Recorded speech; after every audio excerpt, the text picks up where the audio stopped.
Hello' everyone, যাৰ এইবাৰ ADRE 2.0 হোৱা নাই তেখেতৰ কাৰণে মামাই আজি হেমন্ত বিশ্ব ডাঙৰীয়া আজি কি কৰিলে, নতুনকৈ এটা এনাউন্সমেন্ট কৰিলে যে এইটো বছৰৰ অক্টোবৰ, নৱেম্বৰ, ডিচেম্বৰত এডিআৰই 3.0 বিজ্ঞাপন আকৌ আহিব। কিন্তু এইটো এতিয়ালৈকে ডিসক্লোজ কৰা নাই যে কিমানটা ভ্যাকেন্সি আহিব, কিমান হাজাৰ ভ্যাকেন্সি আহিব, এইটো এতিয়ালৈকে ডিসক্লোজ কৰা নাই।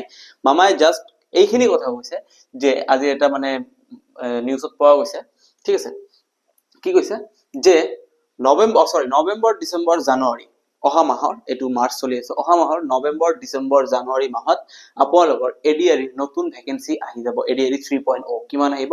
এডিআৰই 3.0, ঠিক আছে, এডিআৰই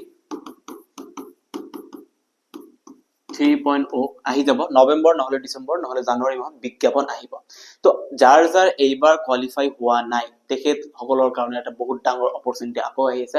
আপোনালোকে প্লিজ মন বেয়া নকৰিব, চেষ্টা কৰি থাকক, ষ্টাডি কৰি থাকক, মেথামেটিক্সৰ ভিডিঅ' লাগে আমাৰ চেনেলৰ পৰা কোৰ্স কৰি থাকক। আমি সদায় ভিডিঅ' দি আছো, ইম্পৰ্টেন্ট কোশ্চেনৰ ভিডিঅ' দি আছো। যিসকলে আসাম পুলিচৰ কাৰণে পঢ়ি আছে তেখেতে ভিডিঅ' মোৰ চেনেলত ভিডিঅ' ইম্পৰ্টেন্ট কোশ্চেনৰ সিৰিজ মই অলৰেডি আপলোড কৰি আছো, সদায় এটাকে ভিডিঅ' দি আছো। আপোনালোকে চাব, ইমান ধুনীয়া প্ৰশ্ন, ইমান কোৱালিটি থকা প্ৰশ্ন লৈ আহিছো। আপোনালোকে চালে সঁচাকে আপোনালোকক ভাল লাগিব। আপোনালোকে চাব, ইয়াতে এডিআৰই 3.0 নতুন ভ্যাকেন্সি আহি আছে নৱেম্বৰ, ডিচেম্বৰ, জানুৱাৰী মাহত। তো আপোনালোকে মন বেয়া কৰা একো নাই ভাই, মন বেয়া কৰা একো নাই। আপোনালোকে আকৌ ষ্টাডি কৰা ষ্টাৰ্ট কৰি দিয়ক। পৰীক্ষা আকৌ হ'ব, আকৌ আপোনালোকে পৰীক্ষা দিব। এইবাৰ আপোনালোকে সফল হ'বই লাগিব, তেনেকে এতিয়াৰ পৰা পঢ়িব লাগিব, ঠিক আছে। তো মন বেয়া নকৰিব, সাজু হৈ থাকক, এতিয়াৰ পৰা সাজু হৈ থাকক। এনেকা মাইন্ডসেট কেতিয়াও নেৰাখিব যে বিজ্ঞাপন আহিব তাৰ পিছতে পঢ়িম, এনেকা মাইন্ডসেট নেৰাখিব। আজিৰ পৰা ষ্টাডি কৰি দিয়ক, অকনমান লং পঢ়ক, বস্তুবোৰ বেছিকে ক্লিয়াৰ হ'ব, তেতিয়া আপোনাৰ এটা চাকৰি পোৱাৰ চান্সেছটো বহুত বেছি বাঢ়ি যাব।